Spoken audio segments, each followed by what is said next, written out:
And now joining me here in a post-game March Madness chat, Jordan Bohannon from Iowa after 93-80 victory over North Carolina. And really Iowa's first major test of this crazy, unpredictable season. You had, actually combined with, if I'm not mistaken, two of the players for a total of 17 threes. You had 24 points. Luka had a pedestrian 16 and 14 after averaging over 30. How would you assess this win? It was just a big time win. We knew coming into this game that we had a good chance of, as long as we put up to our potential, that we were going to come out with a win, knowing the guys that we have on the team this year. And we have a lot of weapons, and they're going to double Luka. Then we have a lot of guys that can break out and have big games. So I think a lot of guys saw that tonight. Look, Jordan, I know you knew how good this team was, but not to disparage the competition. It just certainly was not a Power 5 level up to this point. So how much were you looking forward to really seeing what you had with this group and going against a team like North Carolina? Yeah, I know this might be bad to say, but I never really feel the best when playing against bad teams. You just can't really assess.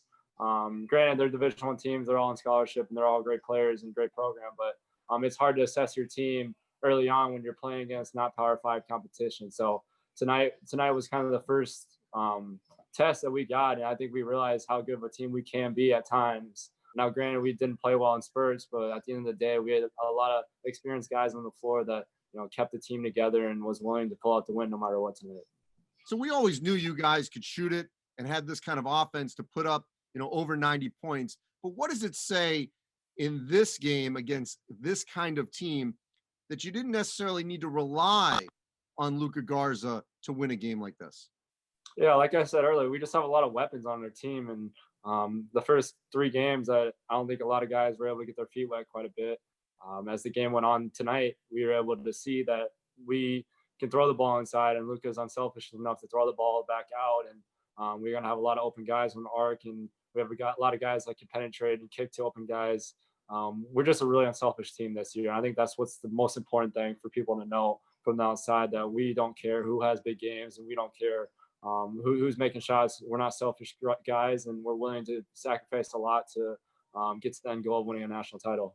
And the other big thing, Jordan, I know you know this, but let's educate the public here that just because Luka only scores 16, there's so much more attention to him that, he can produce more points without actually scoring. And what I mean by that is what you were saying, is that all the attention sort of comes in on him, and that's going to create more opportunities. If you can just discuss that for a moment, of what kind of opportunities are created by all that attention that swarms around him.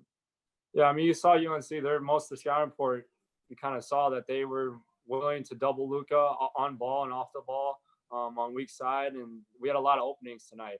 And Luka was able to see that. There was that possession in the first half where they doubled from my side, and I just stayed there, and I was able to hit a spot up 3. I think that's a lot of what we're going to be experiencing the rest of the year, because Luka garners so much attention, and if he's single coverage, he's going to score 90% of the time. And I think going forward, we just have to keep kind of having that mindset. We're going to play through Luka. And if Luka, he still had 16 and 14 tonight, but if Luka is not scoring the ball and getting 30 a game, that he's unselfish enough to, kick the ball out and have other guys have big nights.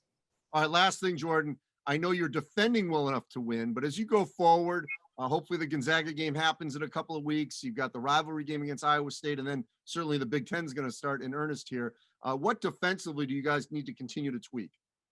Yeah, obviously we're going to play a fast pace, so we're going to give up 70, 80 points a game. We would like that to be in the possessions.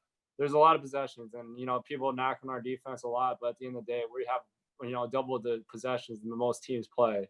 So we realize that as a team, and we need to get a little better on rebounding, a little better on half-court defense. But I think as long as we keep having that mindset of we need to have a big 4 minutes here, we need to get some stops, we need to buckle down, and that will in turn make our offense better. I think that's been the most important thing, just taking it 4 minutes at a time and not worrying about the whole game on our defensive game plan, and just keep taking it one possession at a time. Hey, one last thing, I'd be remiss if I didn't ask you. It was a year ago against Iowa State where you didn't know what your career was going to be like, and you left the shoes on the court, and here it is a year later. You're back, you're healthy, and you're playing them again. I'm excited. I was just telling the media a couple minutes ago, it's a good thing the game's not in Ames because I don't think I'm allowed back in that city ever again. But really looking forward to it. That's everything that college basketball that people look forward to is these rivalries with Iowa State. All these big time schools playing against each other. It's a lot of fun, and we're really looking forward to it. Jordan, I appreciate it. Glad you're back on the court, and Iowa's going to be something special this season. Thank you. Appreciate it, Andy. Thank you.